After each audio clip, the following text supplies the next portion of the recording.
Hey guys, tonight we slip through the damp mist of 19th century London, gas lamps flickering, horses clopping on cobbled streets, and a faint rustle of lace as tightly corseted pedestrians hurry home before the fog thickens like soup. But among the usual nightly worries, pickpockets, smog, and the ever-hovering threat of typhoid, lurks something far more sinister: a salad. Yes, a salad. Specifically, lettuce. It's the twilight of the Victorian era, and people are genuinely, and I mean genuinely, concerned about this leafy green. Not because of pesticides, not because of foodborne illness, but because it might make you too sleepy.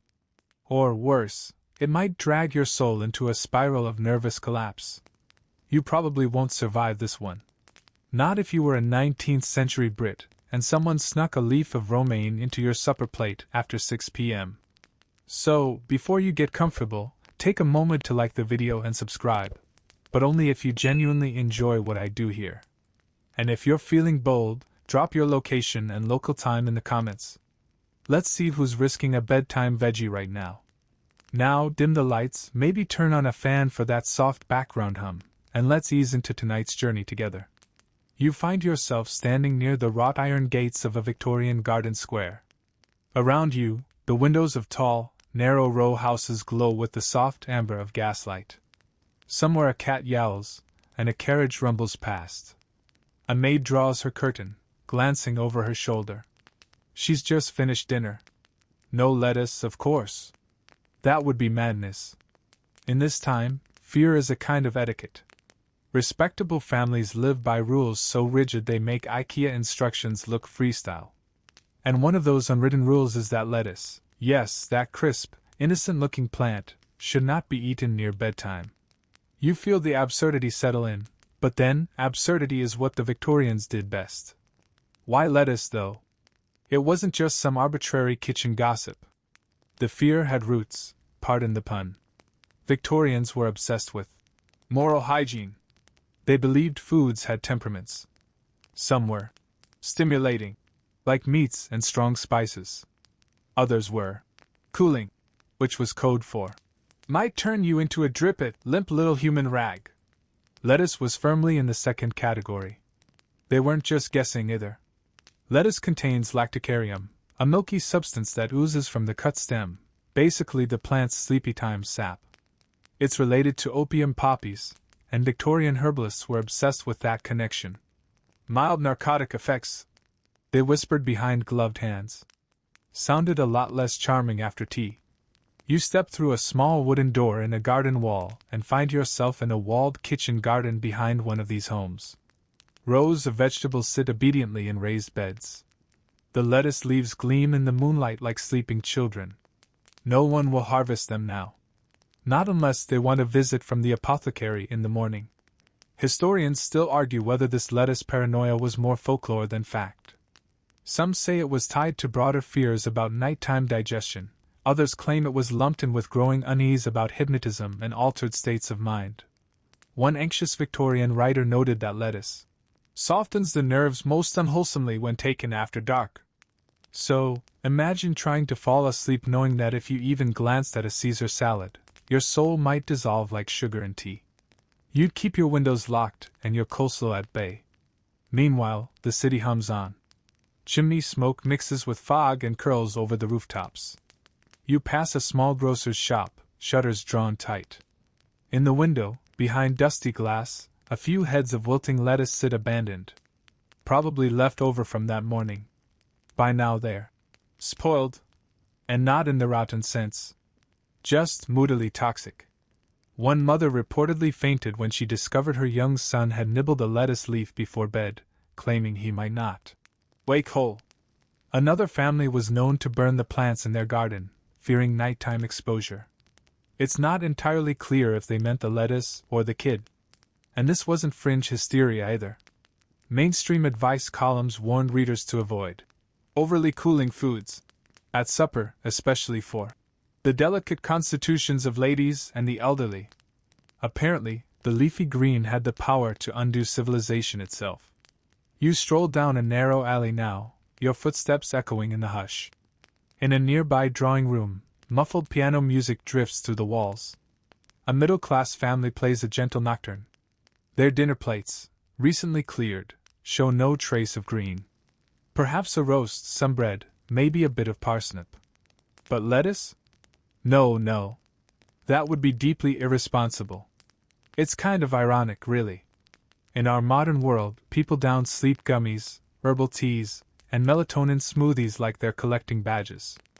But here, in 19th century Britain, anything that hinted at drowsiness, especially if it came in the form of a salad, was to be avoided like a contagious yawn. And yet, not everyone obeyed. In one scandalous diary entry from 1871, a young woman admitted to sneaking cold lettuce into a leftover sandwich after a ball. The next morning, she wrote simply, "Dreamt of water. Felt weak in limbs. Likely punishment. Calm down, Emily. It's not absinthe." Still, her sentiment wasn't unusual. A dreamy night's sleep, untethered from social control, was a scary concept. Especially for women. Sleep suggested vulnerability. Lack of self-control. Possibly, unseemly dreams. Lettuce was a gateway, they believed, to mental unraveling, and let's be honest, nothing says dangerous rebellion like a romaine leaf after 9 p.m. As you move through the streets, the darkness grows heavier, settling on rooftops like velvet. A constable tips his hat at you, patrolling with a lantern that barely cuts through the haze. You nod because clearly, you're an upstanding citizen. Not the kind of scoundrel who would, say, nibble on a sleepy-time vegetable and risk society's delicate balance. Somewhere, a servant extinguishes a lamp. Another day has ended without leafy scandal. For now. But you can't help wondering, what kind of world becomes afraid of lettuce? One that's balancing precariously on the edge of modern science, and clinging just as tightly to superstition. You drift farther from the garden walls and deeper into the belly of the city, where the lamplight stretches long and gold across damp cobblestones. The air hums with the faint scent of coal smoke and horse sweat, and your shoes make a soft slapping sound as you wander past shuttered bakeries and pubs that have long since emptied for the night. Somewhere in the haze, a bell chimes 10 times. Time to eat? No, absolutely not. Eating this late is a declaration of social and biological war. Especially if what you're considering involves lettuce. Because in Victorian England, late-night dining wasn't just considered uncouth, it was seen as medically suspect. Doctors warned of disordered vapors, stagnant chyle, and the ever-ominous gastric heaviness. And that's if you were lucky. Now imagine adding lettuce to that equation. You might as well order an engraved headstone. This is a world where eating has rigid time boundaries. Breakfast was sensible, lunch even more so, and dinner was ideally finished before the sun dipped too low. Supper? Only for the young, the poor, or the wicked. Lettuce? Definitely not invited. You stroll past a boarding house, where the windows flicker with the last of candlelight. A sign outside reads, "Lodging available, quiet nights guaranteed." You smirk. That guarantee doesn't extend to dietary rebellion. A few floors up, a tenant quietly gnaws on a crust of bread, no lettuce in sight. He may be poor, but he's not foolish. The thinking was this: nighttime is when your body should rest, not process. Digestion, Victorians believed, was a daytime operation. After dusk, your innards were supposed to go dormant, like an obedient butler waiting by the parlor door. To ask your stomach to work past bedtime was to disrupt your entire nervous system. And lettuce? That wasn't just fuel, it was chemical mischief. Not only was it considered cooling, but its association with sleep made it suspicious. If you were nodding off, what else might happen? Would your dreams take a dark turn? Would your soul wander out and forget its way home? Quack physicians pounced on these anxieties with glee. They wrote lengthy articles in obscure journals warning of vegetal lethargy, diagnosing cases of melancholy, insomnia, and spiritual erosion, all traced back to inappropriate ingestion of leaf matter after sunset. Yes, they used phrases like that, bless them. One particularly memorable pamphlet, titled The Green Drowse, Foods to Flee After 5, warned that lettuce might invite phantasmagoric visions, sleep paralysis, or uncontrolled weeping. You know, just your standard Tuesday night salad side effects. Historians still argue whether this fear was rooted more in science, religion, or just plain old upper-class anxiety. Some claim it was a control mechanism, keeping domestic life tight-laced and dinner tables disciplined. Others think it was a reaction to broader cultural shifts, faster trains, louder cities, the rise of individualism. In a world accelerating into the industrial age, Victorians needed something to cling to. Lettuce just happened to be holding a suspicious fork. You stop beside a cart stacked with cabbage, turnips, and one sorry-looking head of iceberg that seems to know its place in the night, outcast. The vendor has gone, the lantern extinguished. A rat sniffs the base of a barrel and scurries off. Even the rodents know it's too late for greens. But despite all this caution, fear didn't stop everyone. The lower classes, often working until long past dark, had no choice but to eat late. Street vendors sold simple salads to tired laborers. One notorious cart in the East End, nicknamed the Drowsy Duck, sold lettuce sandwiches for a penny apiece. Rumor had it the sandwiches were laced with opium. More likely? Just old lettuce and some night paranoia doing the heavy lifting. Still, that rumor persisted. Lettuce was no longer just a vegetable. It was a symbol of bad choices, moral erosion, and dangerous appetites. Kind of like texting your ex, but crunchy and chlorophyll-filled. In well-to-do homes, children were taught that even seeing lettuce after a certain hour could upset their dreams. Nightshade, one governess whispered to her charges, though technically incorrect. But then again, so were most of her beliefs, like the one about swallowing buttons on a Sunday inviting the devil into your liver. And the aristocracy? They may have dined lavishly, but even their indulgence had limits. Cold meats, maybe some preserves, a crust of bread. Lettuce? Served only in the morning or early afternoon, when it was still bright with dew, as one household manual poetically put it. After dusk, it was a harbinger of moral collapse. You pass a dusty bookshop, its windows filled with manuals like the proper table and a compendium of digestive etiquette. One particularly dog-eared copy of What Ails Thee, My Stomach? Seems to glare at you accusingly. Don't even think about that salad. And yet, not every corner of this world obeyed. In certain bohemian circles, those always up to something, lettuce was consumed at midnight feasts, sometimes with poetry readings and absinthe. These were radical acts, wrapped in linen napkins. Eating lettuce at night? It wasn't just a salad. It was a lifestyle statement. Your stomach gives a soft growl, and you wonder what it would be like to nibble something cool and crisp under the stars. But you're not that brave. Not yet. You keep walking. Back in more respectable circles, households enforced the lettuce curfew with silent discipline. Cooks knew not to serve it. Servants knew not to sneak it. And mothers, oh mothers, stood vigil over their kitchens, barring entry to any child who looked suspiciously peckish after dark. One mother famously installed a lock on her icebox after catching her son with a leftover lettuce wrap. He was reportedly sent to stay with an uncle until he regained his moral footing. These weren't just personal preferences. They were backed by printed advice, health lectures, and unsolicited neighborly judgment. Lettuce was practically slandered. It was leafy and green and vaguely medicinal, yes, but only at dawn, never at dusk. Now the city begins to hush. The last tavern doors close. A paper boy folds his cap and slinks away home. The moon hangs like a pale saucer in the sooty sky. And somewhere in the quiet, you sense the secret tension that always swirls beneath societies too polite to say what they're really afraid of. Because this isn't about lettuce, not really. It's about control. Boundaries. Who eats what, and when, and how that shapes the person you're allowed to be. And you? You're just passing through it all, wondering what dreams might come, if you ever dared to taste the forbidden leaf after 10.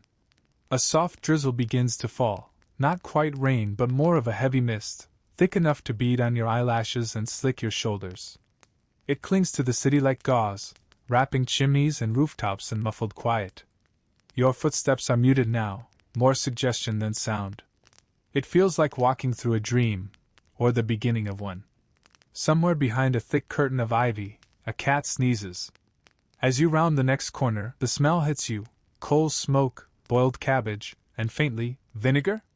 It's coming from a public house still faintly aglow with candlelight, where a kitchen maid has left a pickle barrel outside. Safe. Pickles are sharp and bracing and masculine. Not at all like lettuce, fragile, feminine, and in the eyes of many Victorians vaguely untrustworthy. Which brings us to the era's reigning obsession, the nervous system. You see, the 19th century was when medicine started to peek behind the velvet curtain of the human mind. Nerves were the fashionable new scapegoat for everything from headaches to heartbreak. And for those obsessed with their own fragility, lettuce became something of a botanical menace. They didn't have neurology the way we do now. No MRI scans or serotonin charts. Instead, they spoke of nervous collapse and overexcitement of the cerebral tissue. Lettuce, with its gentle sedative effect, was caught in a bizarre paradox. It could calm your nerves, or damage them, depending on the hour, or your temperament, or the phase of the moon. Who's to say? One medical journal from 1862 warned that unregulated intake of soporific herbs in the evening may overtax the mind's natural rebalancing functions, leading to fits of dreamlike hysteria or unproductive melancholy. Lettuce was called out directly. Yes, leafy drama queen that it is. Doctors began to associate lettuce with hysterical tendencies in women. It was said to bring on lassitude, dazed speech, and limp limbs. As if a single salad could transform a vibrant young lady into a swooning ghost, like one of those cousins no one mentions after the family portrait's been painted. You pass a window, lit faintly from within. A woman leans over a diary by lamplight, scribbling with furious elegance. Maybe she's describing her dreams.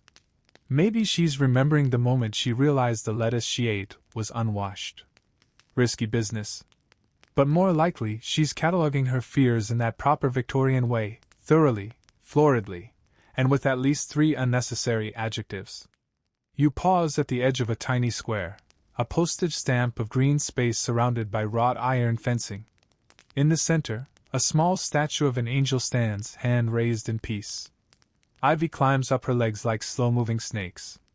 At her base, the weeds push through cracks in the stone. Among them, impossibly, a few wild lettuce plants sway gently. There it is again, that contradiction. Lettuce was cultivated in pristine gardens by the upper classes, yet feared. It grew wild in poor corners of the city, yet was dismissed as trashweed. It was both food and threat, medicine and mystery. You couldn't even smell it without someone offering unsolicited digestive advice. And the upper crust? They had nerves like spun glass. Everything was a trigger: loud sounds, sudden emotions, and proper cutlery. One medical theory even suggested that lettuce might overpacify the nerves, causing an imbalance in temperament. The horror! A Victorian without a full suite of fret and fluster was practically a revolutionary. Historians still argue whether this lettuce anxiety was truly about health, or whether it was a coded form of class anxiety. The poor couldn't afford to fear vegetables. The wealthy, however, needed something to dramatize. Enter the leafy saboteur. You pass a schoolhouse now. The windows are dark. But once, this place would have echoed with the scratch of slates and the sniffles of children forced to recite facts about the digestive system, many of which were optimistic at best. One widely used schoolbook stated confidently that lettuce may cool the blood to such an extent that the heart becomes slow and spiritless. Kind of poetic. Completely inaccurate. But poetic. Yet the lettuce stayed in the picture. Gently hovering, threatening no one directly, and somehow inspiring entire treatises about the nervous impact of post-supper salads. At one point, it was even recommended as a remedy against overstimulation, but only under medical supervision, and never at the evening table. And that wasn't even the weirdest of its alleged effects. According to one fringe theory, lettuce might dull the moral senses, leading to improper thoughts, aimless wandering, or, not joking here, poetry. Specifically overuse of metaphor. Victorian men feared lettuce might turn their daughters into dreamy, unfocused creatures who spent too much time gazing out windows. Honestly, it sounds more like a creative writing retreat than a medical emergency. But let's not forget the gentlemen. They weren't spared either. One overworked clerk from Manchester reportedly sued his cook for serving lettuce without verbal forewarning. The resulting case, laughed out of court, to be fair, included testimony from a nerve specialist who suggested that surprise lettuce ingestion could mimic the effects of mild chloroform. Sure it could, buddy. And yet, despite the ridicule, the theory held on. Like a tea stain on a white tablecloth, the fear refused to fade. It blended into the larger canvas of Victorian food anxiety. No eels in July, no oysters with split shells, no spices after lunch, no uncooked anything if Mercury was in retrograde. Okay, not the last one, but the spirit was there. You reach another garden.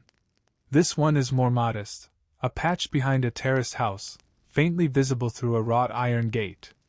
A kitchen light flickers out, and a woman's silhouette pulls a curtain shut. In the dim moonlight, the garden glimmers. Radishes. Potatoes.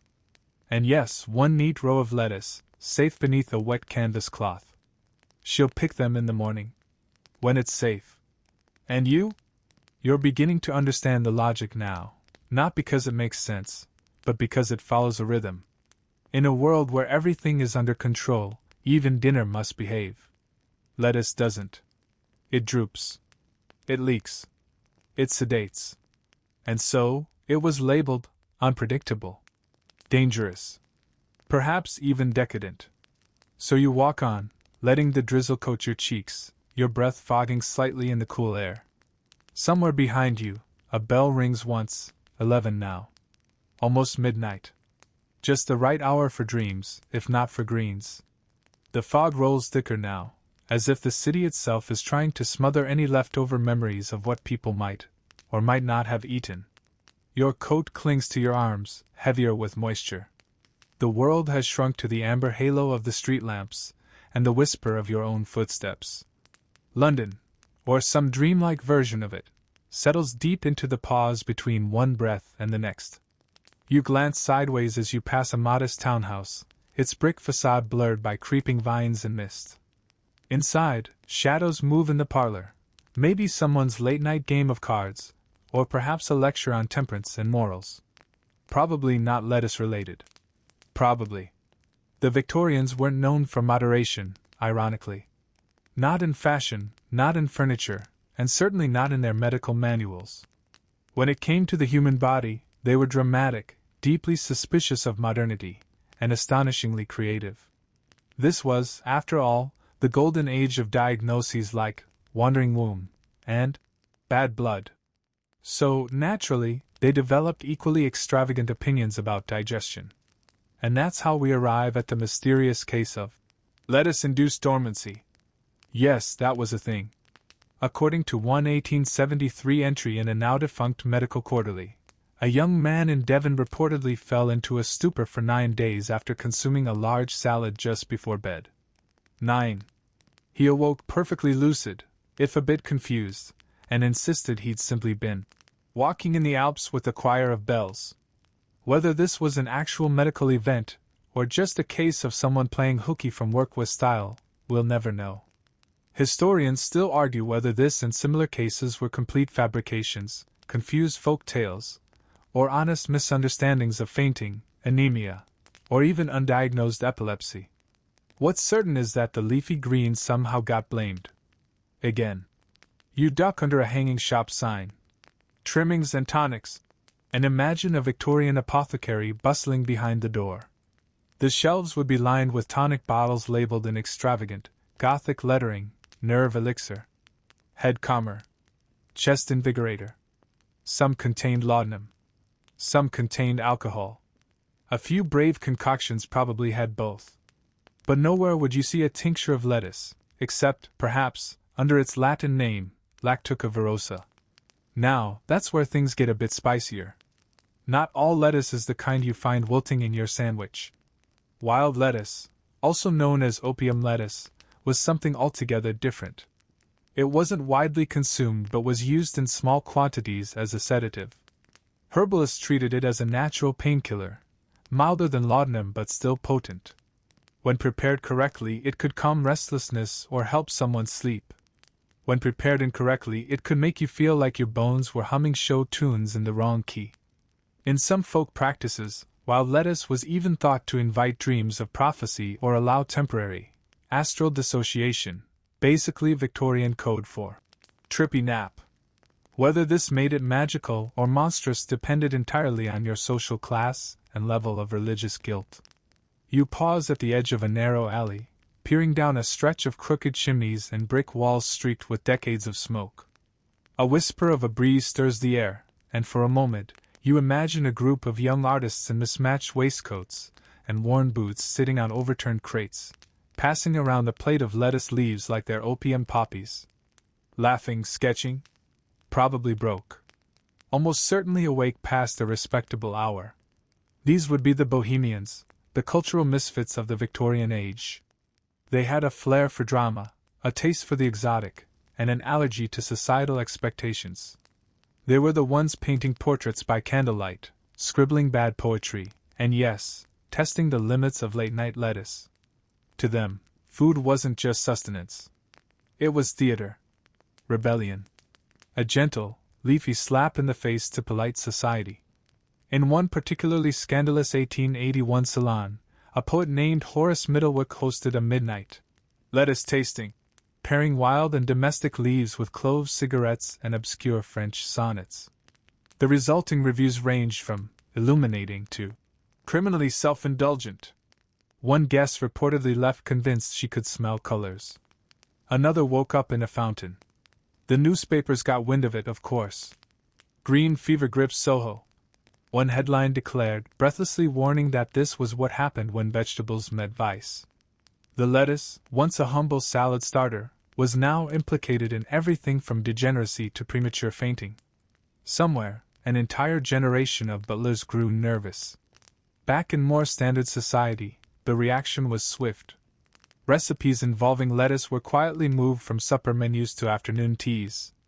Cookbooks reworded their phrasing, describing lettuce as best enjoyed under the bright governance of the sun. Translation: don't even think about it after 5 p.m. Even those who liked the sedative effects didn't dare say so too loudly. A doctor might prescribe a bit of lettuce juice to calm a nervous child, but he'd whisper it like a secret, then add, "Only before dusk, of course." Because that's the thing. Lettuce had become a paradox, recommended yet forbidden, familiar yet exotic. A salad ingredient that moonlighted as a mild narcotic in certain obscure apothecary circles. It was the herbal equivalent of that one cousin who seems nice but only ever calls you from payphones. And you? You keep walking. Past quiet shop fronts and crumbling stoops, past the puddle-rimmed shadows of carriages long gone. Your breath floats in front of you now, a faint mist in the lamplight. The world feels ancient, paused, like it's waiting for you to ask one too many questions. A newspaper flutters by your feet, headline obscured, but one word catches your eye: dreams. That's what it all keeps circling back to. Dreams, nerves, and the absurd belief that something as gentle as lettuce could yank open the doors of perception, or slam them shut. But don't worry. You're still safe. As long as you don't eat it. At least, not yet.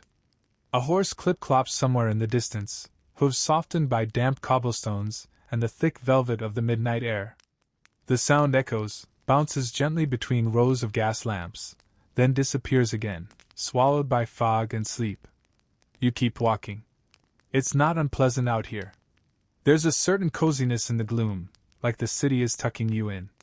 And somehow, the more absurd the story gets, the more it makes sense. Like a bedtime riddle, the Victorians told themselves to feel safe about everything they couldn't control or digest. You pass another wrought iron gate, behind which lies a garden once manicured but now slightly wild. Ivy claws at a weathered bench, and rainwater has pooled in the belly of a tipped-over watering can. You spot it in the corner, barely visible under moonlight, a cluster of lettuce heads, green and frilly and undeniably innocent. Or are they? Because tonight, we're not just dealing with nerves and nighttime superstitions. We're entering a new layer of the Victorian fear spiral.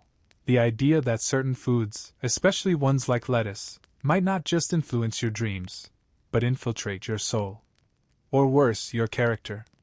Yes, tonight we meet a most unsettling invention of the 19th century: moral digestion. Victorian doctors, especially the very serious ones with magnificent mustaches and aggressively high collars, believed food had more than nutritional value. It had moral weight. Too much spice? You were probably hiding a lustful temperament.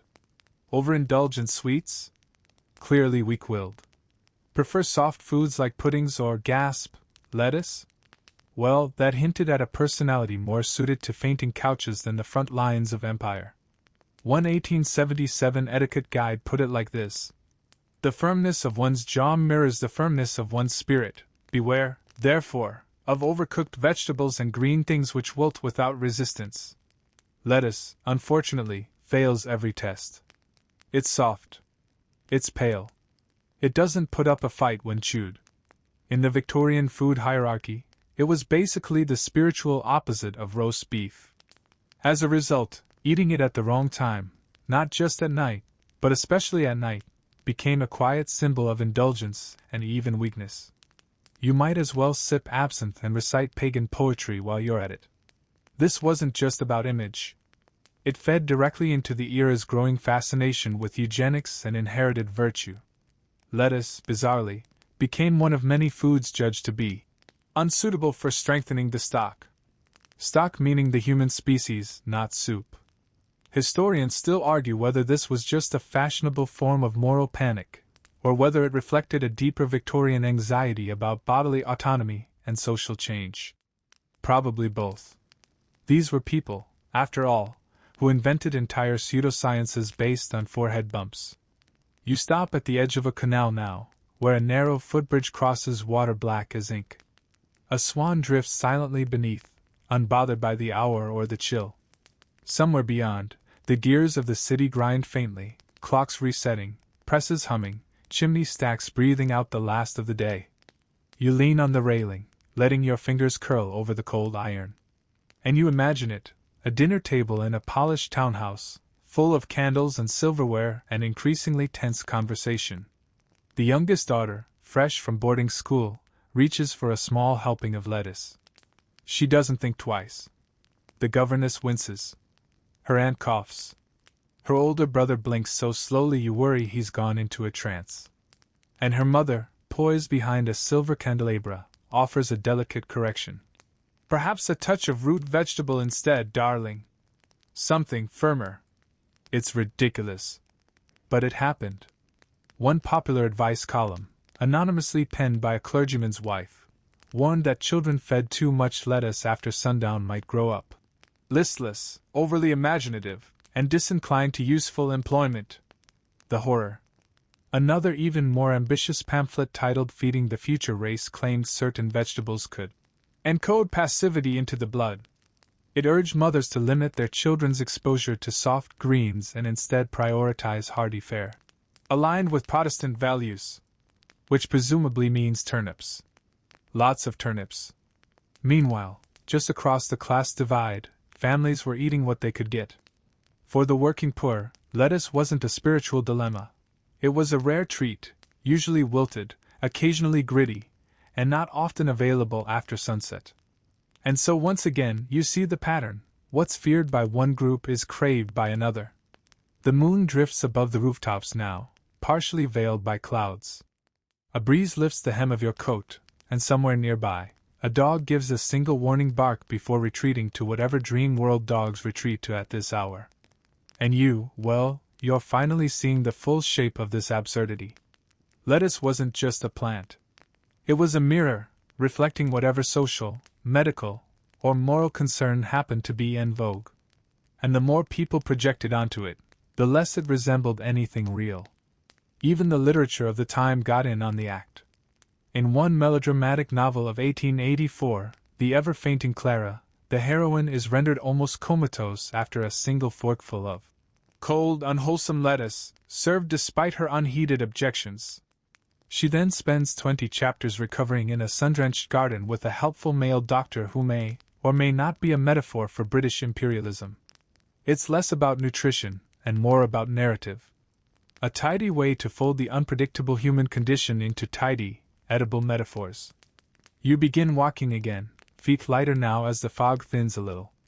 The streetlights start to flicker, one by one, as if the city is exhaling. Somewhere, a bakery is beginning to stir, and the faint smell of rising bread nudges into the night air, warm and certain. And what about you? Maybe you're thinking of all the food fears we still carry, modernized and updated but just as absurd. Lettuce is innocent now, maybe even virtuous. Kale took the fall for a while, before surrendering to oat milk and wellness influencers. But the rhythm remains the same: eat this to become strong. Avoid that to stay pure. Fear the unknown leaf. Still, here you are, walking through history's twilight, arm in arm with a salad once accused of moral weakness. Turns out, you're stronger than they were. The street narrows now, folding in on itself like a long-forgotten sentence, curling toward an ellipsis. You step over a broken cobble, half expecting it to groan in protest, and glance up to find yourself beneath a tarnished brass street sign, Valerian Lane. Appropriate. The Victorians adored valerian, another sleep aid, another herb with a misunderstood reputation. Like lettuce's weirder, smellier cousin. And suddenly, you realize how deep the herbal rabbit hole goes. You tug your coat a little closer, more out of instinct than cold. The hour is quiet, but the thoughts are buzzing: Victorian medicine, morality, dreams, and now, commerce. Because lettuce, soft and green and seemingly harmless, didn't just incite fear. It also turned into business. Yes, it was only a matter of time before someone tried to bottle it, patent it, and sell it back to the very people warning against its nightly consumption. Enter the world of Victorian sleep tonics, and the shadowy marketing game that blurred the line between healing and quackery. One of the more famous lettuce-based products was Dormeyer's lettuce syrup, advertised with dramatic flair in 1889 as the gentle draught for delicate nerves. Its label showed a sleepy moon cradling a bed of lettuce leaves, as if nature herself had brewed a cuddle. Women were its main targets, especially the anxious, the overworked, or the poetically inclined. And boy, did they sell it. Anecdotes in magazines gushed about the syrup's calming effects. One claimed it soothed a young woman's heartbreak after her fiancé left her for a pianist. Another said it quelled a boy's tendency to walk in his sleep and mutter about ancient Greece. No evidence, of course. Just very good storytelling. Historians still argue whether these concoctions actually contained wild lettuce extract, or whether the name was just a friendly herbal mask for good old-fashioned alcohol, or opiates. Likely both. Testing from later eras showed that many so-called lettuce elixirs had little or no lettuce at all, just a dash of sugar, some chamomile, and a wink. You cross into a more industrial part of town now, less gaslight, more factory shadow. A shuttered storefront displays a faint sign. Dr. Fenwick's Botanical Curatives, EST 1862. You imagine glass bottles once lined the windows, tiny tags tied with twine, promising cures for insomnia, hysteria, melancholy, and more, all with a vaguely floral aftertaste. The tonics trade boomed precisely because it was unregulated. The 19th century was, after all, the golden age of the snake oil salesman. You could bottle almost anything, coal tar, radium, water, and make it sound either miraculous or maternal. Lettuce tonics occupied the calmer end of that spectrum, promising dreams instead of immortality.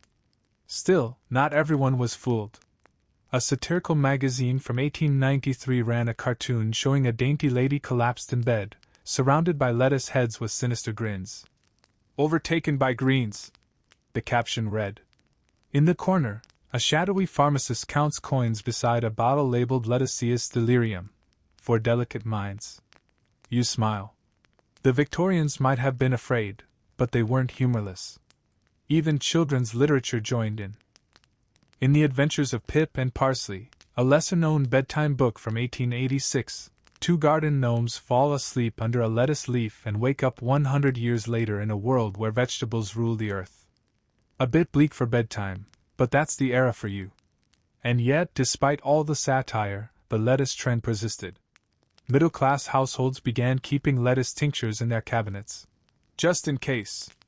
Recipe books published in the 1890s included instructions for lettuce cordial, a sweetened syrup boiled down with herbs and stored for evening nerves. It was part tea, part trust fall.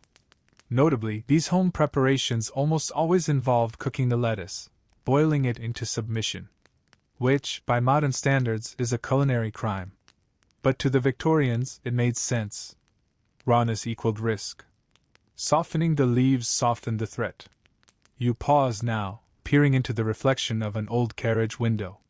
Your face is vague, a smear in the gloom, framed by a pair of gas lamps flickering behind you like twin yellow eyes. You think about all those bottles. All those sleepy sips taken in the name of safety. How many people swore they couldn't sleep without their lettuce tonic? How many believed it was the only thing keeping them from drifting into nightmares, or worse, unproductive dreams? Victorian society, after all, feared idleness almost as much as it feared immorality. Sleeping too much, or too strangely, might invite suspicion. Dreaming without purpose was just wasteful. So these tonics weren't just medical. They were social insurance. Something to show the neighbors. See? I'm managing. I'm respectable. My dreams are gentle. Of course, not everyone had access to these comforts. For the poor, there were no glass bottles or cordial recipes, just work until collapse, and maybe, if lucky, a boiled root or two.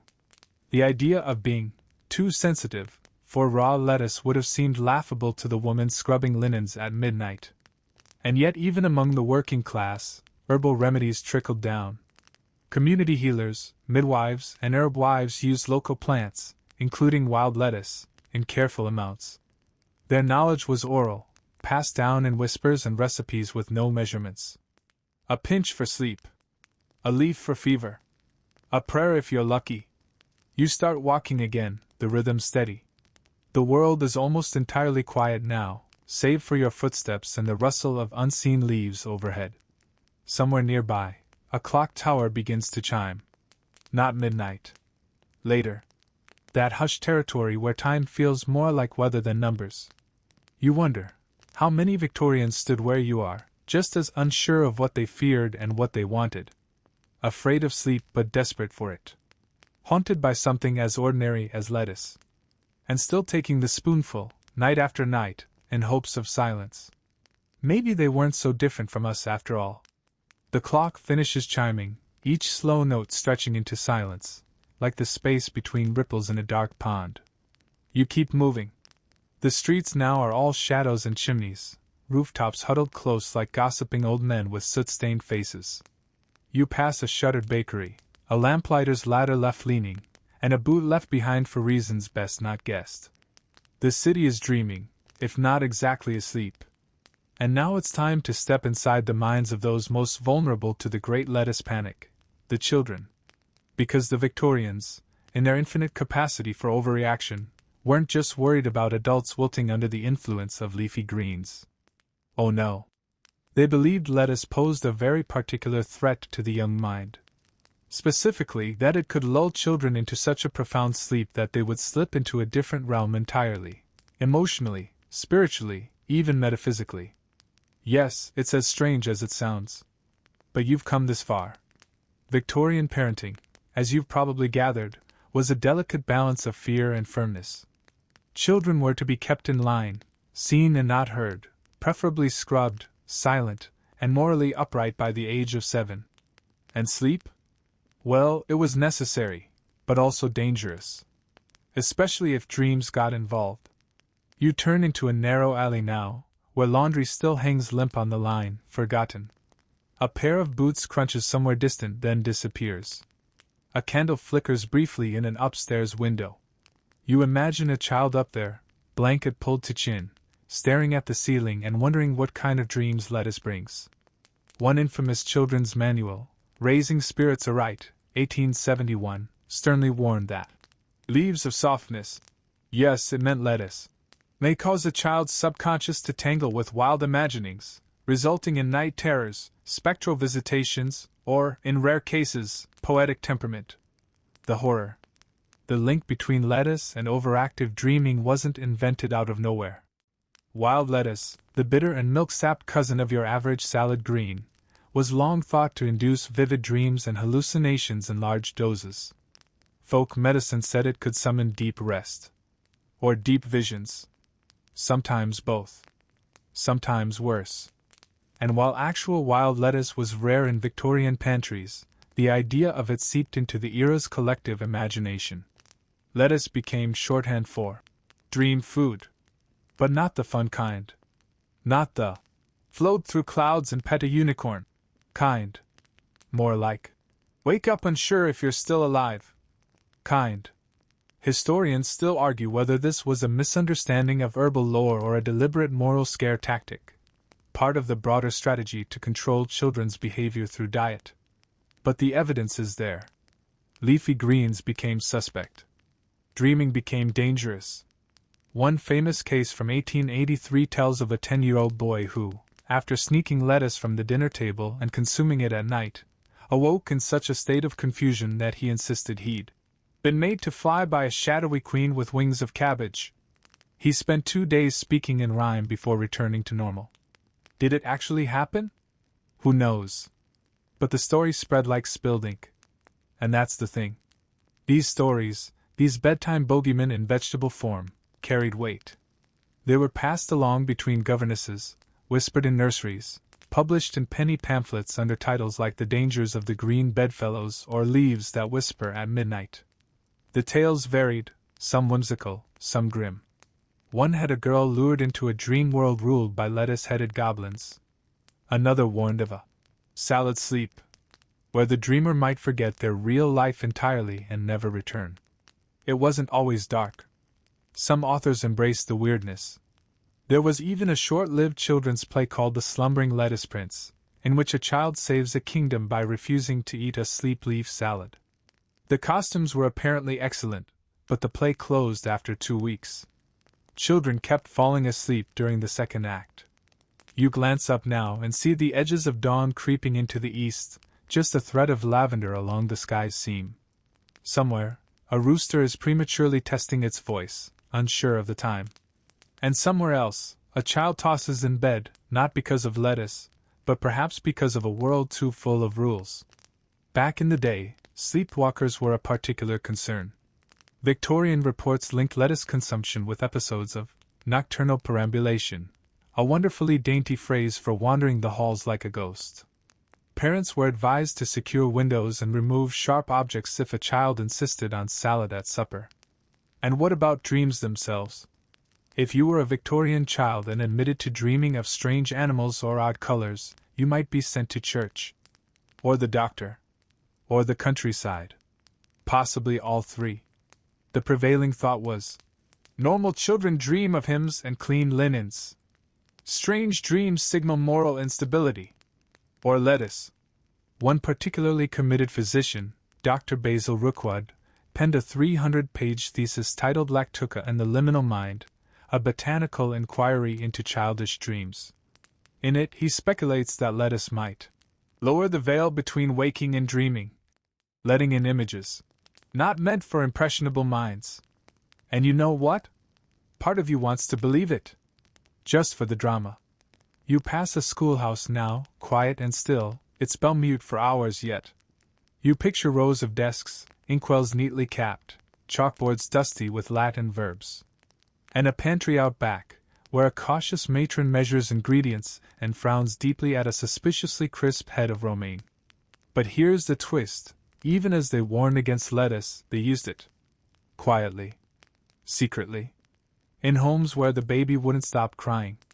In hospitals where rest refused to come. A boiled leaf tucked into broth. A tincture slipped into milk. It's the Victorian paradox. Fear the thing, then lean on it when no one's looking. Maybe that's why it's so enduring. This quiet, leafy contradiction. Safe and dangerous. Mundane and mystical. Feed it to your child, but only if you're willing to accept that the dream it brings might not let them come back quite the same. The sky grows lighter, and your pace slows. You've walked far, deeper into the myth and fog than most people ever do. And now, maybe, you understand it a little better, why they feared it, and why they needed it. Lettuce, the bedtime trickster. Still soft. Still green. Still holding more than it lets on. You emerge from the alley into a quieter lane now, where the air is thick with the smell of damp stone and yesterday's fire smoke. A cat slips between fence posts, its fur the same color as the soot-streaked bricks. The city is stretching, yawning behind its windows, but not quite awake. Your shoes click softly on cobblestones as you drift deeper into the strange haze of Victorian nighttime logic, where everything is familiar, but just a little off. Like a nursery rhyme whispered backwards. You've looked at lettuce through the eyes of physicians, mothers, and children, but now comes the most curious perspective of all, the mystics. Yes, believe it or not, there were those in the 19th century who didn't just fear lettuce. They revered it, admired it, called it a veil-thinning agent, and insisted it held the keys to something far stranger than sleep. And suddenly, you're not just in Victorian England, you're at the fringes of its occult underworld. Historians still argue whether these esoteric lettuce believers were genuine practitioners of mysticism, or merely spiritual hobbyists with too much idle time and access to bad laudanum. But their notebooks remain. Handwritten. Gold-edged. Locked in archives with titles like the Nocturne Diaries and On the Leaf and the Ether. You pass a rusted iron gate, beyond which ivy coils like something waiting to wake up. This is the part of history few talk about openly, how the Victorian obsession with dreams and death led many to experiment not just with seances and ghost photography, but with dream-inducing herbs. And lettuce, oddly enough, found itself at the crossroads. A particularly influential figure was one Lady Althea Dunmore, a medium and amateur botanist who gave public lectures on the vibrational frequency of night-edible greens. In a now-lost pamphlet called The Green Mind, she claimed that lettuce grown in moonlight, and only in moonlight, could bridge the conscious and unconscious realms. She also believed that the dreams induced by moon lettuce were not your own, but borrowed. Residual thoughts, she wrote in looping script, from those who've gone ahead. Whether that meant ghosts or gods was unclear. But her followers? They ate it up. Sometimes literally. They called themselves lacticists, a cult too small for widespread notice, too odd to forget once you'd heard the name. Their rituals were largely harmless, if a bit salad-forward, midnight meals, guided dream-sharing, and the occasional cryptic newsletter. But their central belief was serious. Lettuce is a dream conductor, like an edible antenna. It all sounds ridiculous now. But then again, so does fearing a vegetable. One of their favorite practices was lettuce incubation, the act of placing fresh, wet leaves under the pillow before sleep. They believed the lettuce would soak up unwanted emotions, filter the dreamscape, and sometimes whisper answers to unasked questions. More than one entry in their journals ends with, "The leaf said nothing tonight. I must have been unclean." You smile. Not out of mockery, but admiration. It takes a certain kind of person to look at a salad and see a spiritual hotline. Of course, mainstream Victorians found this deeply embarrassing. Spiritualism was already walking a fine line in polite society, and lettuce mystics pushed it too far. When a member of the Royal Society was caught attending a lacticist dinner in 1878, he claimed he'd only gone for the pickled carrots. Nevertheless, fringe medical circles took notes. The idea that certain plants could facilitate altered states wasn't new. Ancient Greeks used poppy and mandrake. Egyptians anointed their dead with blue lotus oil. The Victorians, ever keen to revive old traditions with their own nervous flair, flirted with the same notions, but filtered them through tea cozies and trembling handwriting. You walk now past the stone wall that flanks a long-forgotten park, its wrought iron gate locked but slightly askew. Inside, you can see the outline of a broken sundial and the remnants of a hedge maze. Somewhere in those shadows, you imagine a circle of dreamers reclining on picnic rugs, eating moon-chilled lettuce and humming in unison. They weren't alone. Victorian mystics linked lettuce to the third sleep, a half-theorized, half-whispered concept referring to an intermediate state between waking, dreaming, and dying. Too dramatic? Maybe. But the lettuce, they believed, helped navigate that foggy shoreline. According to one heavily annotated dream journal, a lettuce sleeper once reported, "Hearing the dreams of an old man 3 blocks over, clear as my own breath." Another swore that the vegetable granted them access to my unborn daughter's fears. And while the science is non-existent, the sincerity is oddly touching. In more eccentric circles, lettuce appeared in rituals of dream binding. Practitioners would write intentions on lettuce leaves, dry them, and then burn them before bed. Others created leaf-press charms, flattened romaines sealed between glass and worn on a chain to protect the wearer from invasive thoughts at twilight. One particularly memorable footnote comes from a journal dated 1892, which simply reads, "Do not eat the leaf after the ritual. It remembers." You take a deep breath and step onto a quieter street, the buildings more modest now, red brick, shuttered shops, signs faded by years of rain. The sky above has softened from ink to pearl. You're walking through the edges of superstition and slipping slowly toward morning. And here's the part you didn't expect. Some of these lettuce believers? They were scientists. Amateurs, sure, but tinkerers, thinkers, people caught in the net between folklore and emerging psychology. A few even anticipated theories of collective dreaming and the subconscious, decades before Freud wandered onto the scene with his cigar and his mother issues. Lettuce, to them, wasn't just food. It was a metaphor. A conduit. A kind of gentle rebellion. Against stiff rationalism. Against the hard binaries of wake/sleep, real/unreal. And maybe that's the secret. Maybe what they feared, and what they loved, was the very softness of the thing. Lettuce didn't demand control. It invited surrender. And that, in a society obsessed with rules and rigidity, was downright mystical. So the next time someone scoffs at a salad or rolls their eyes at herbal tea, remember this: somewhere, once, someone looked at a leaf and saw a key. Not to health. Not to nutrition.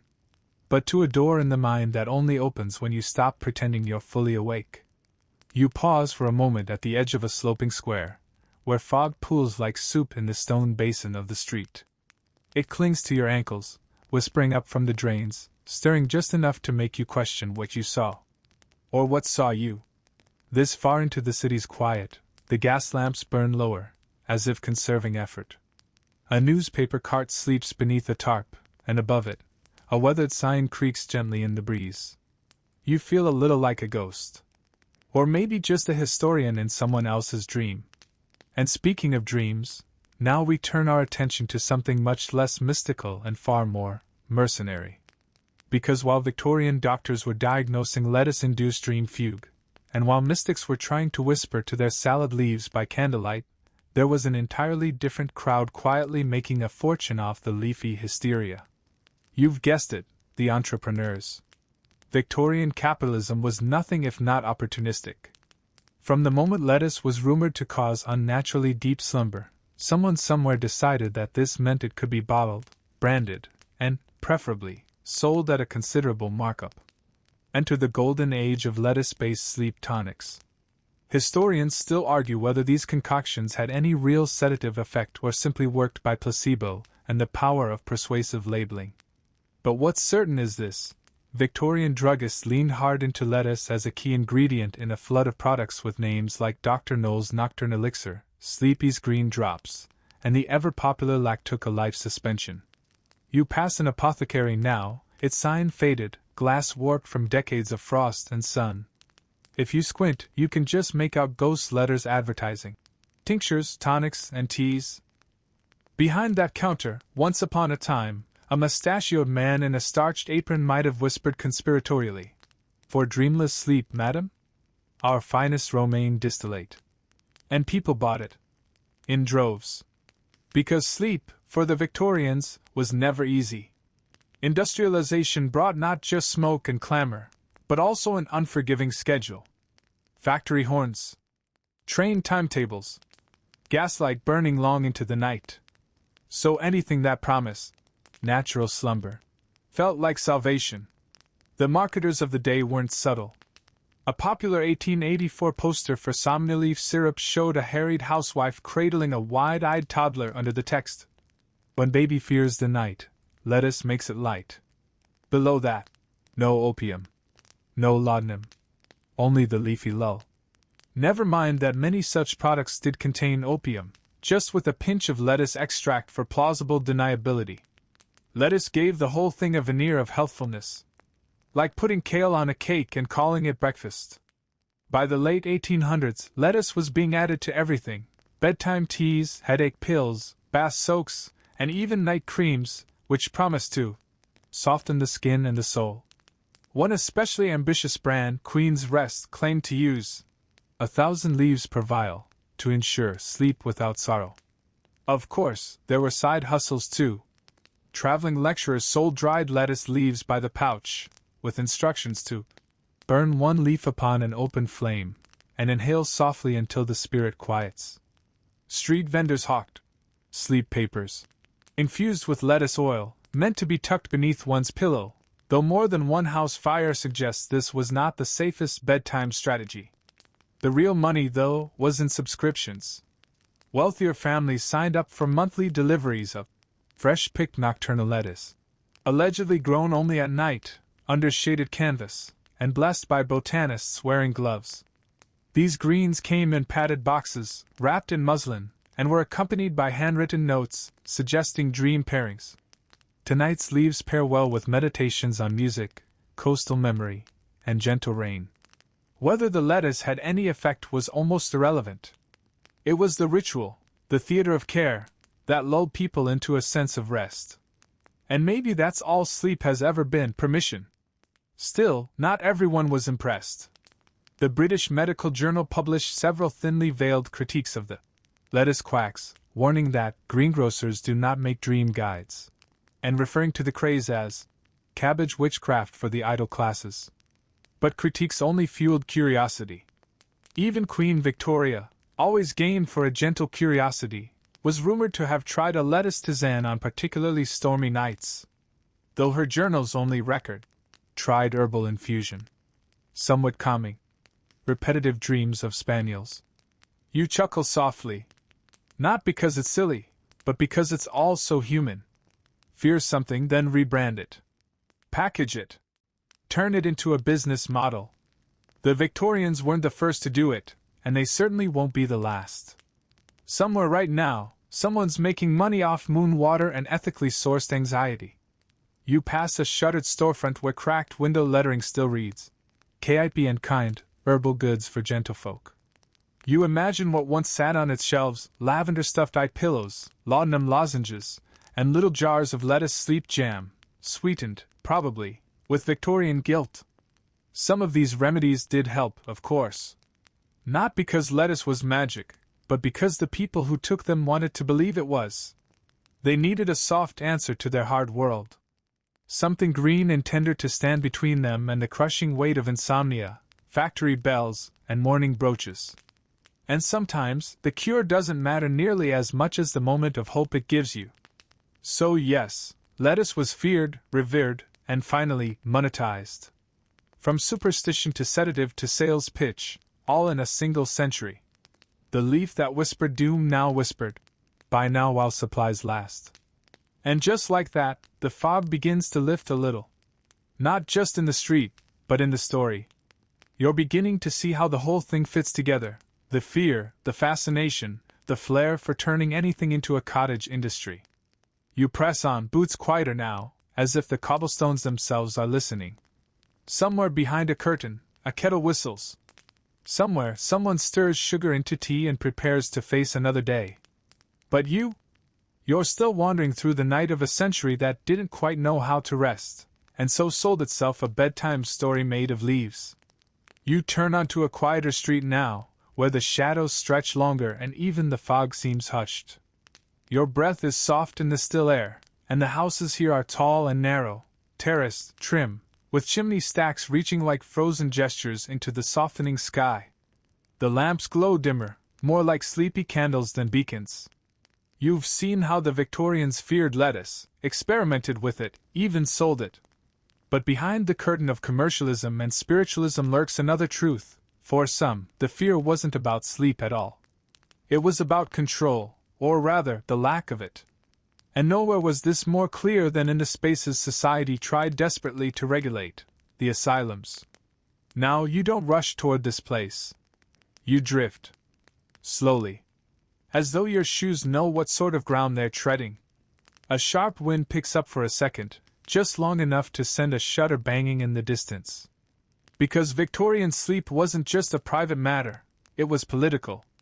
Sleep, or the failure of it, became grounds for diagnosis, confinement, and sometimes worse. Historians still argue whether sleeplessness in Victorian patients was a cause or a symptom.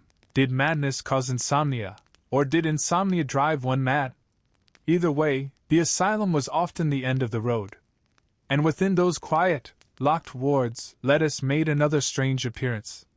The Royal Bethlehem Hospital, better known as Bedlam, kept detailed records on its patients' diets, and tucked into these ledgers, almost like footnotes from a sleep-deprived clerk, are repeated references to lettuce. Boiled leaf given nightly. Lettuce broth before rest hour. Refused lettuce, remained wakeful. The thinking was simple enough. If lettuce caused sleepiness in children and caused drowsiness in overworked clerks, perhaps it could calm the minds of the unruly. Better than tying them down. Cheaper than laudanum. And slightly less controversial than electroconvulsive water immersion. Yes, that was a thing. Victorians weren't short on creativity when it came to forcing a nap. In some institutions, a bland, plant-heavy diet became part of the treatment. A quiet gut, one administrator wrote, breeds a quiet mind. Lettuce, seen as non-stimulating and cooling, featured prominently. It was considered an ideal food for the overly passionate. You pass an old stone building now, its windows bricked over, its name eroded by rain. Perhaps once a hospital. Perhaps something worse. You imagine, just for a moment, someone sitting inside it, holding a tin spoon, watching the nurse place a shallow bowl of boiled lettuce on the tray. And here's the cruel irony. While the outside world feared lettuce might seduce them into unconsciousness, the institutional world hoped it would. The psychiatric manuals of the day speak in phrases that feel eerie now. Leaf decoction administered to restless females. Lettuce water as a pacifying agent in cases of melancholia. And more than once, sleep-induced, though dreams remained disturbed. Disturbed by what? The leaf or the walls? The unanswered question curls like smoke. But not all attempts were so passive. In the York Retreat, a more progressive mental health institution run by the Quakers, doctors actually recorded lettuce trials alongside other herbal sedatives. Valerian, chamomile, lettuce. One doctor noted, improved rest after consumption of leaf infusion. Recommending continued application, though dreams became more vivid and strange. Which raises another point. What kind of dreams did this lettuce bring? One patient described, repeating corridors. Another, a voice made of clock sounds. Many reported a recurring image of an open field and a gate that would not open, no matter how gently pushed. Of course, this could be any number of things. Trauma, medication, or, if you're feeling a little poetic, a subconscious rebellion against the docile life they were being forced to live. And yes, there were skeptics even then. Some doctors scoffed at the idea of vegetable-induced slumber. One particularly dry-footnoted treatise remarked, "If lettuce alone cured madness, we should grow it in every garden and abandon the asylum." Which, honestly, wouldn't have been the worst idea. But the fascination lingered. You can find it in unpublished asylum cookbooks. Stewed lettuce with barley, lettuce mash, even lettuce teas served cold with sugar, like some desperate, green ice dream. These weren't meals. They were containment strategies. Soft foods for troubled minds. And the patients weren't the only ones under lettuce's sleepy spell. One strange anecdote survives from the Cambridge House for Nervous Afflictions, where a night nurse reportedly began stealing servings of the lettuce-based sedative to use on herself, eventually falling into such deep sleeps that she once missed a full wings fire drill. When questioned, she simply said, "The dreams are kinder than this place." You reach a narrow bridge now, and below it runs a sliver of canal water, dark and unmoving. Across the way, the trees shiver just slightly, like they've overheard something they shouldn't have. It's worth remembering, too, that the fear of sleep wasn't exclusive to lettuce. Sleep itself was suspicious. Vulnerable. A little too close to death. In the asylum, where so many things were taken from you, freedom, privacy, control, sleep was one of the last things you could still experience entirely alone. So, maybe that's why lettuce earned such attention here. Not because it was powerful, but because it was gentle. A leaf, after all, doesn't barge in. It doesn't knock you out like opium or silence your thoughts like whiskey. It drifts in quietly, takes your hand, and asks, "Would you like to rest now?" And in a place where so much was taken without asking, that question might have been the kindest thing anyone could offer. As you walk farther, you feel the weight of all those quiet rooms behind you. Rooms with barred windows, journals half filled, dreams half remembered. And in the middle of them, a single leaf in a chipped bowl. Maybe the lettuce didn't cure anyone. Maybe it was just a whisper of comfort. A story told by candlelight. A last-ditch hope disguised as dinner. But that, too, is part of history. And you carry it now, like a pressed leaf in your coat pocket. You step down from the bridge, your boots gently tapping the iron steps, and rejoin the cobbled path. The fog has begun to thin here, just a veil now, not a wall. Overhead, the stars peek timidly between the chimneys, as if checking whether the coast is clear. There's a smell in the air, faint but sweet. Perhaps a bakery not yet shuttered, or a garden refusing to sleep. It's comforting, in a way the rest of this tale has not been. And that's fitting. Because we're entering a softer chapter now. You've heard of the fear, the salesmanship, the strange sleep rituals of the locked away. But not everyone in the Victorian era recoiled from lettuce like it might whisper demonic lullabies. Some leaned into it with open arms and steaming teacups. Here, at last, we reach the quiet realm of Victorian home remedies, where superstition, science, and second-hand advice all mingled comfortably under lace doilies and flickering lamps. Historians still argue whether these homegrown cures came from genuine belief or just a deep, collective need to feel useful in a time when medicine so often failed to offer answers. Either way, they filled entire notebooks and recipe cards passed down like holy texts. The matriarch of the house, be she a baroness or a baker's wife, often held more sway over a family's sleep schedule than any doctor ever could. And so, you wander now into one such imagined parlor. The wallpaper is floral, the rug thick, the smell of chamomile faint beneath the polish of beeswax and old books. A woman stands at the stove, stirring something gently in a ceramic pot. It's not stew. It's lettuce tea, her grandmother's recipe, scribbled in faded ink. Steep leaves in warm water. Add mint if nervous, honey if sad. No one in the house questions this. They sip it quietly from chipped cups, blankets pulled to their chins, while the cat dozes on the windowsill and the fire pops softly like a ticking clock made of wood. This was the real Victorian sleep ritual, less spooky seance, more sleepy science experiment wrapped in an apron. There are records of families in Yorkshire growing sleep lettuce by moonlight. Others swore by chilling it in spring water first. A well-thumbed pamphlet titled The Silent Leaf, Household Comforts from the Garden offers over a dozen recipes. Lettuce compresses, lettuce wine, lettuce and rosemary poultices for restless limbs. Was any of it effective? Hard to say. Lettuce does contain lacticarium, a bitter, milky latex that mimics the effects of a sedative in high enough doses. But whether these home brews delivered enough of it to induce anything more than a placebo is questionable. Still, you sip the imaginary cup in your hands now, and feel softer. One particularly charming practice was the bedleaf wrap, essentially whole leaves layered between bedsheets. It was thought the body would absorb the calming essence overnight. Children were often wrapped this way when feverish or fretful. Picture it, a tiny Victorian child, tucked into bed like a very anxious salad. And in the drawing room, mother would read softly from books about temperance and moral virtue, while father snored into his own lettuce nightcap, which, incidentally, was an actual thing. Embroidered caps stuffed with dried lettuce leaves were sold under names like the Somni Hood or Dr. Babbage's Repose Bonnet. If nothing else, they probably muffled sound. Quirky as they were, these traditions weren't mere eccentricities. They were, in many cases, all people had. Real medicine was expensive, risky, often fatal. But lettuce? That grew in the garden. Free, gentle, available. Even the poetry of the time hints at this tender reliance. An 1869 lullaby by the lesser-known writer Edith Hamblin goes, "Lay down, my sweet, beneath the moon, with lettuce leaf and lilac bloom. Close weary lids, let no dream bite. The garden's gift shall guard your night." It's not Shakespeare. But it doesn't need to be. Because the thing about home remedies is they aren't just about what's in the cup or under the sheet. They're about the care behind it.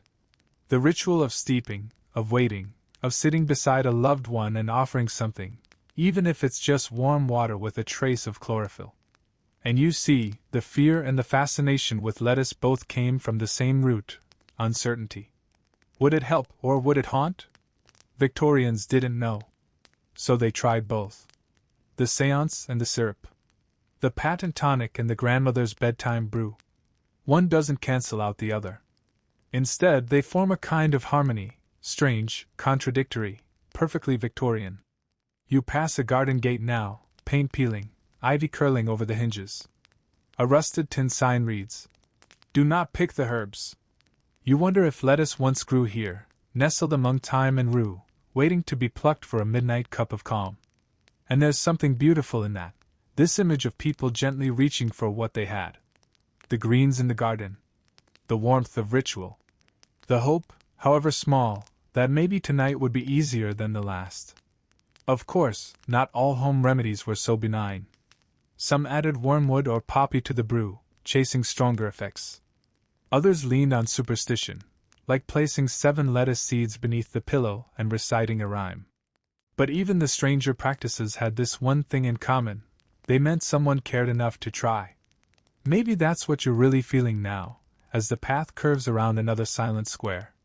Not just the history, but the echo of those hands making tea, tucking in a child, whispering that sleep is safe tonight. And that's the kind of history that doesn't make it into textbooks. The quiet kind. The soft-spoken details of a world trying its best to rest, one leaf at a time.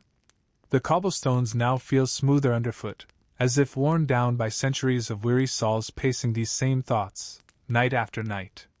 You glance up, and the buildings lean slightly inward, cozy with time, their soot-darkened brick warmed by the hush of sleeping city life. You've seen the Victorian home remedy at its coziest.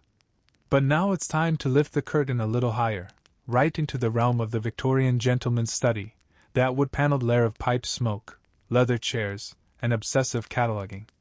Because lettuce didn't just live in gardens and teacups. It earned its place, somehow, on the hallowed shelves of serious science. Victorian scholars were many things: inquisitive, obsessive, and, let's be honest, often bored stiff.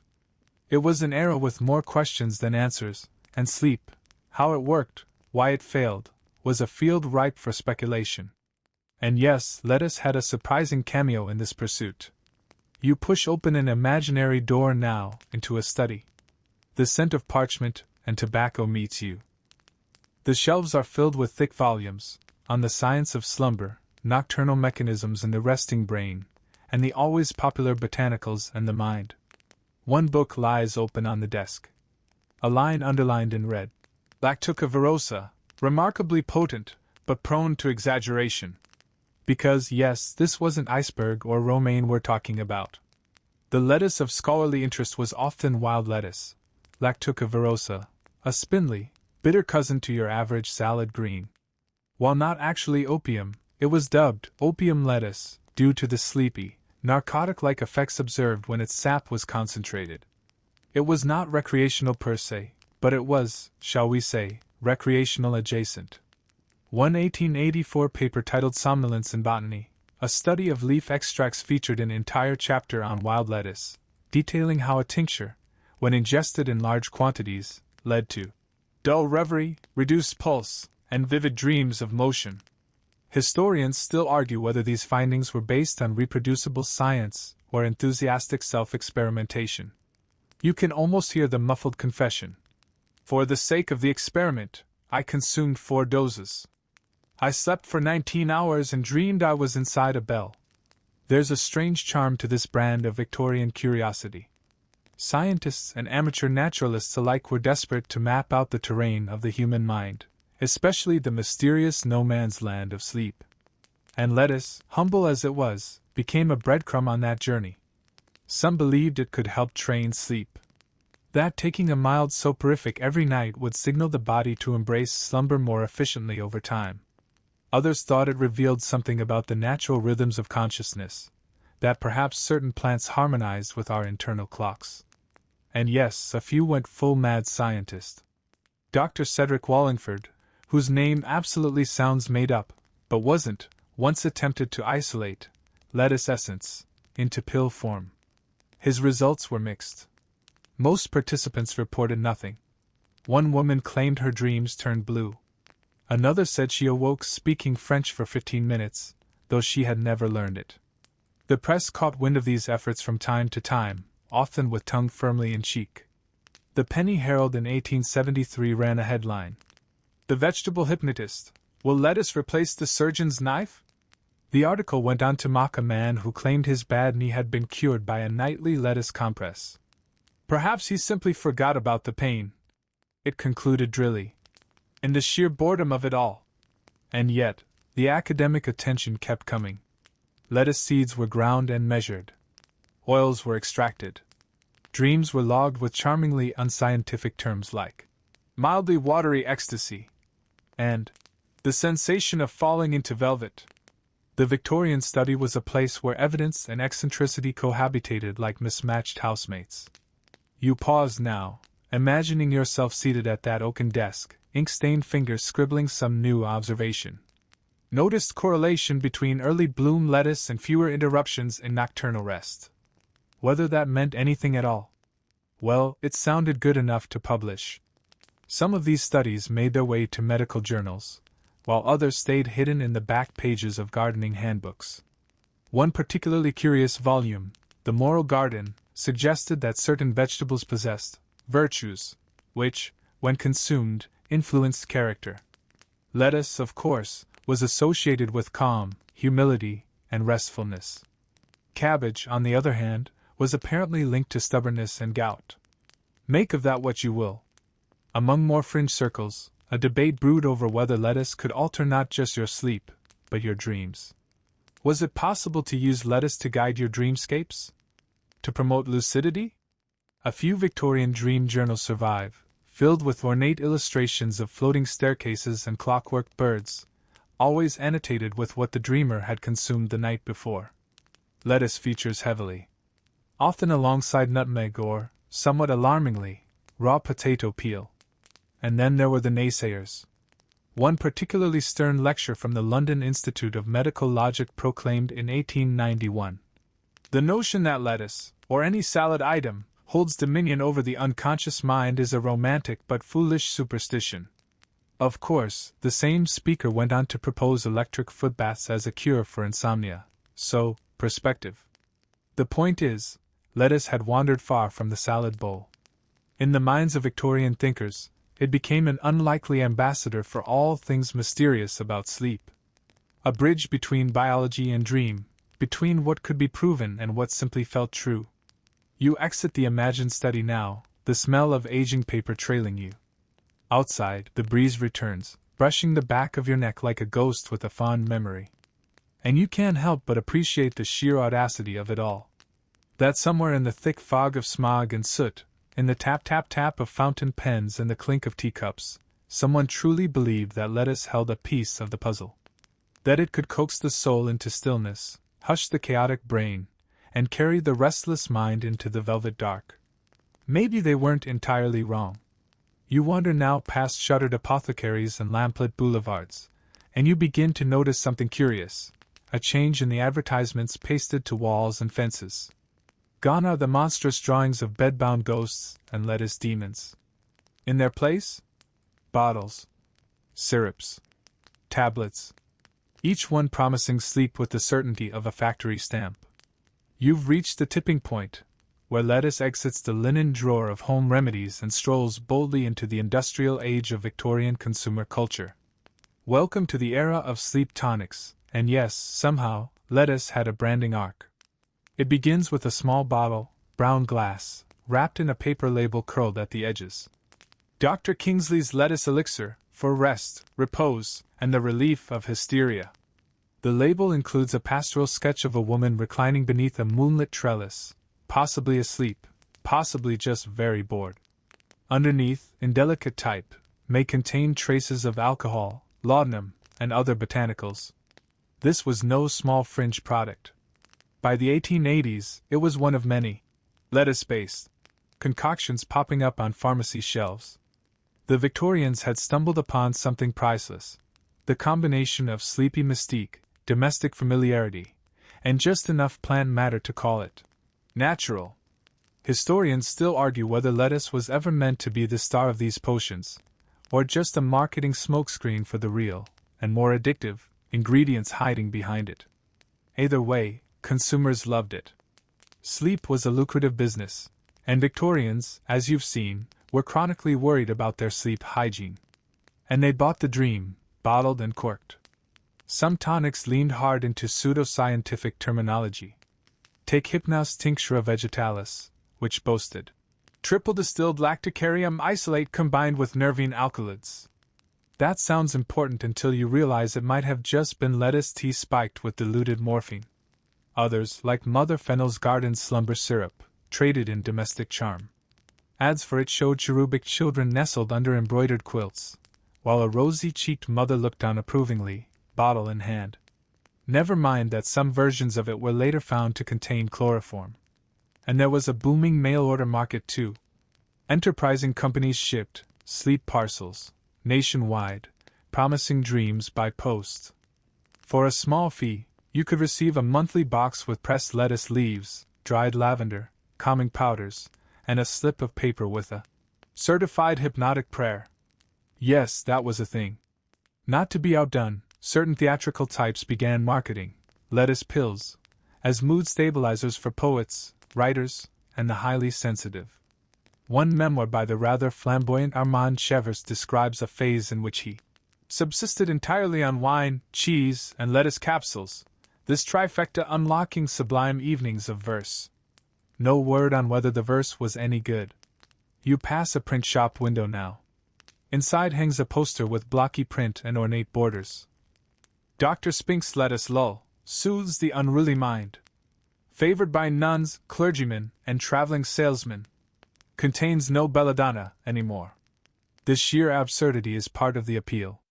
And that's exactly what the Victorian public wanted, the illusion of control over the unknowable. If sleep was a storm, these tonics were bottled lightning. Lettuce, with its pastoral softness, lent a comforting disguise to whatever pharmacological mayhem was happening inside the bottle. Of course, this caught the attention of the authorities, slowly, cautiously, and then all at once. In 1901, a modest inquiry by the Royal Health Board concluded that over half of lettuce tonics contained non-lettuce sedatives in significant quantities. Some were just flavored ethanol. Others? Nitrate compounds that would make a modern pharmacist wince. One particularly bold brand, Nocturne Drops, turned out to be diluted ether with caramel coloring. Yet somehow, this revelation didn't erase lettuce from the stage. Quite the opposite. With the harsher ingredients regulated or banned, companies leaned harder into the lettuce identity, now rebranding their products as botanical aids or digestive night drafts. They made it cute again. And profitable. Even department stores got in on it. Harrods once stocked a deluxe sleep cabinet, a velvet-lined box filled with dream mints, pillow sprays, herbal sachets, and yes, a small tin of crystallized lettuce syrup. It wasn't just about the contents anymore.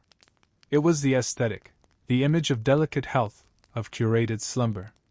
Lettuce became a lifestyle accessory. Owning a sleep lettuce product said, I am refined. I understand my body. I do not merely collapse at night, I retire. You smirk at the absurdity, But there's a trace of envy too. Who doesn't want to sleep like a Victorian heiress in a four-poster bed, wrapped in lace and lavender, serenaded by the distant creak of a grandfather clock? Of course, many didn't get that experience. For every fancy tonic on a duchess's nightstand, there were knockoffs sold in seedy corners, unlabeled, unregulated, and sometimes outright dangerous. One 1899 court report details a man who sold lettuce essence at traveling fairs, later revealed to be onion juice and turpentine. He claimed it knocked people out with one sip. Which, yes, technically true. Not exactly FDA approved. Still, the cultural shift was clear. Lettuce had gone fully commercial. It's hard to say when exactly the magic wore off. Maybe around the time of World War I, when priorities shifted from dreamy repose to sheer survival. Or maybe it was science catching up, quietly whispering, "Hey, maybe you're just tired and that syrup is 60% sugar." But for a brief, peculiar stretch of time, lettuce was a star. And now you pass a faded wall advertisement, its paint cracked but still visible under the grime. Lettuce, nature's soft whisper to the weary soul. You stop. That one hits differently. Because beneath the layers of nonsense and snake oil, there's still that simple hope. That sleep can be gentle. That something green and familiar might cradle the mind instead of chasing it. And maybe, just maybe, that whisper still echoes somewhere tonight. You step away from the faded advertisement, boots soft on dew-wet cobbles now, and the night air begins to shift again, cooler, quieter, touched with the hush that only comes in the last hours before dawn. This is when the world holds its breath. The final turn in the story. Because while Victorians embraced lettuce as a sleepy elixir, they also feared it.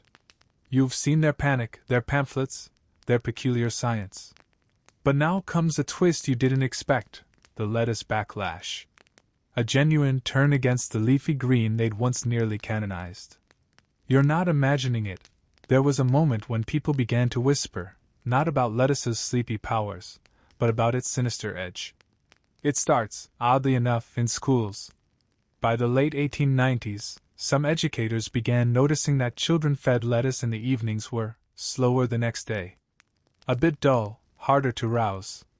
Lettuce head became a slang term for a drowsy, listless child. Doctors chalked it up to poor nutrition, but others weren't so sure. One school nurse's logbook from 1903 reads, 3 pupils presented with heavy eyelids, confusion, and lack of appetite. All reported having lettuce stew the night prior. Coincidence? Maybe. But the pattern was enough to cause small ripples. The press, naturally, took this and sprinted. A Manchester Gazette article in 1905 bore the delightful headline, "Is your salad making you stupid?" Underneath, it warned of the lettuce fog, a phrase used to describe an alleged post-lettuce mental slump, particularly in women and children. Not men, apparently. Go figure. Historians still argue whether these stories were rooted in genuine observation or just moral panic dressed as dietary advice. Some suspect it was the Victorian equivalent of blaming video games for laziness. Others think it may have stemmed from a growing distrust in foreign greens, as international produce began to fill London's markets. And then came the lethargy hypothesis. A fringe group of physicians, self-labeled mental purists, believed lettuce didn't just make you sleepy. It made you complacent. Emotionally flat. Too content. Their logic? A population doped nightly with soporific salads was easier to control. You roll your eyes a bit, but then again. Victorian politics were murky. Conspiracy was not a foreign concept. The purists claimed lettuce was being pushed as a behavioral tranquilizer by quietist moralists, who wanted docile, obedient citizens, especially women. After all, if you're drowsy by 9, you're less likely to organize a protest. One pamphlet, Against the Leaf, the case for a clearer mind, went so far as to accuse the royal household itself of promoting lettuce tyranny. The evidence? A menu featuring night lettuce custard at a Buckingham Palace dinner. Alarming stuff. Still, for every lettuce skeptic, there were defenders. One society lady wrote a letter to the editor rebutting claims that lettuce dulled intellect. "I've eaten lettuce nightly since 1887. I remain sharp as a tack and still compose poems by moonlight. Kindly leave my supper alone."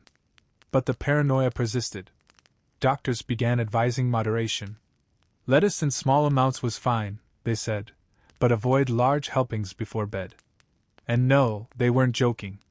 A 1911 household health guide titled The Vigilant Home suggested no more than 4 lettuce leaves per adult per evening, and warned against reheated lettuce, which was supposedly more neuralgic. That's right, reheated lettuce was the final boss of Victorian sleep fear. It wasn't just health manuals either. In fiction, lettuce began showing up as a quiet threat.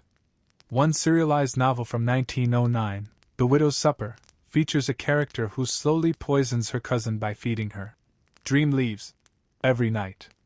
Her weapon? A persistent salad. You sigh, partly amused, partly amazed.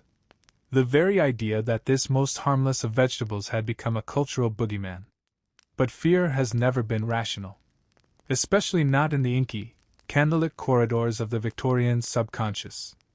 And then there's the final nail, the lettuce blackout. In 1912, several Londoners reported strange sleepwalking incidents after eating a dish called midnight leaf pudding. One man wandered into a canal. Another tried to milk a lamppost. The pudding contained cooked lettuce, herbs, and a splash of brandy. Theories ranged from alcohol content to mass hysteria. Newspapers had a field day. The term, lettuce lunacy, was coined. Sales of night lettuce dishes dipped. Public kitchens quietly adjusted their menus. By 1915, the fear had mostly passed. The war had begun. There were bigger things to panic over. But lettuce never quite reclaimed its golden glow. No longer saintly, nor sinister, it slipped back into the neutral green abyss of dinner plates and picnic baskets. Still, traces of its strange legacy lingered. A 1920 etiquette guide noted that serving lettuce at evening socials was considered old-fashioned, even gauche. And bedtime tonics? They replaced lettuce with chamomile or hops, safer bets in the eyes of a public once burned by salad. And you? You keep walking, the sky above you paling just slightly, just enough to notice. The story's been odd, to be sure. But hasn't that always been the charm of Victorian life? Their willingness to believe, fully, dramatically, wonderfully, in things no one else would dare to. They feared ghosts and mirrors, yes. But they also feared lettuce and teacups. And isn't that kind of perfect? One final thought before we move on. You pass a bakery now, shuttered for the night. Its window glows faintly. And behind the glass, tucked beside the tarts, you spot a small wooden sign with a hand-painted phrase. "Let not thy supper chase thy dreams." And beneath it, in faded script, "No lettuce served after dusk." You smile. Of course. You move quietly now through thinning fog, your steps lighter, more dreamlike. The streets seem gentler somehow, edges softened, shadows longer but less severe. As though the world itself is beginning to yawn, folding slowly into its pillow of silence. The journey has been odd, twisting, and full of strange leaves. But there's one more corner to turn before we let sleep take over completely. Because, surprise, lettuce still haunts the modern world. Not in the same dramatic fashion as in Victorian London, of course.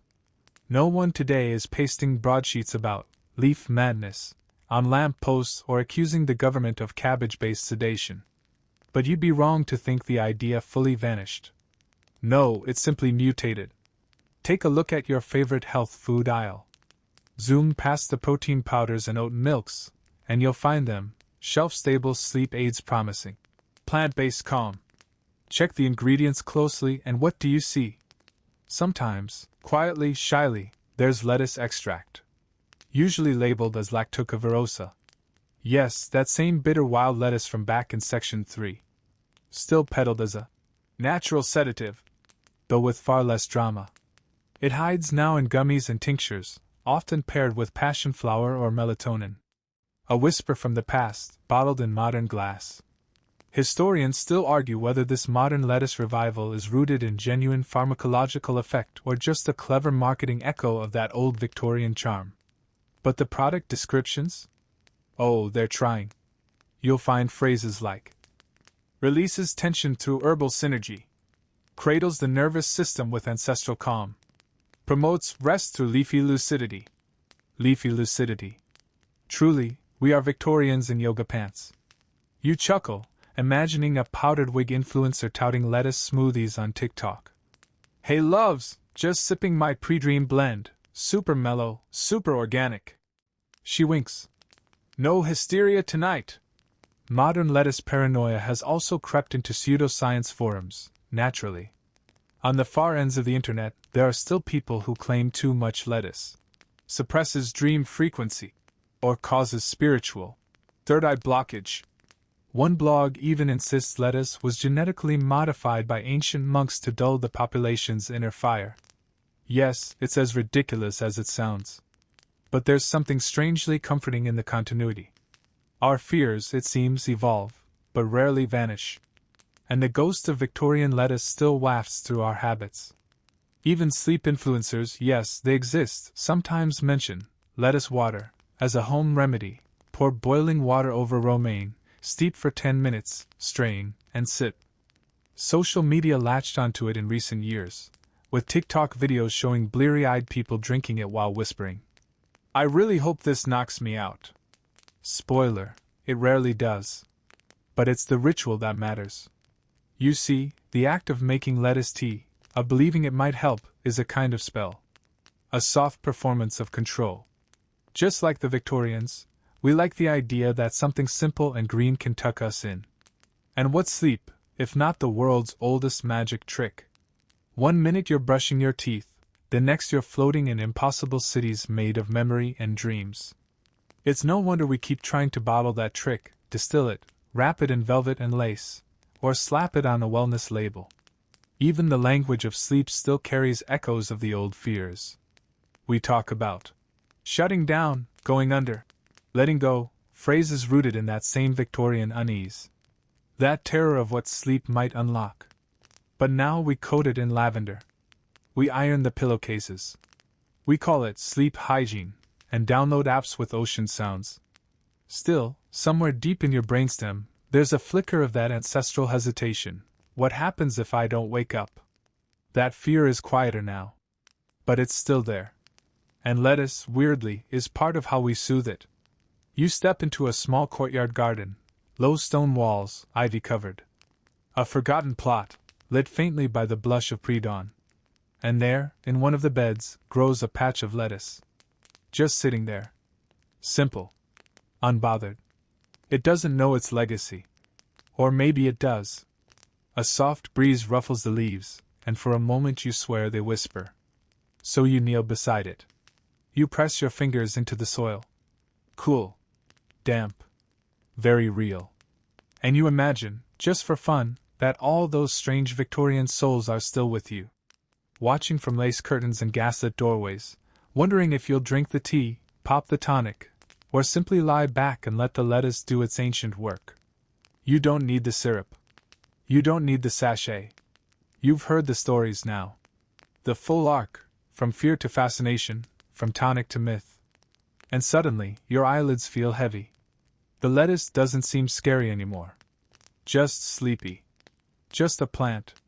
And maybe that's the most powerful spell of all. And now we drift. The streets behind you have quieted completely, swallowed by fog and fading lamps.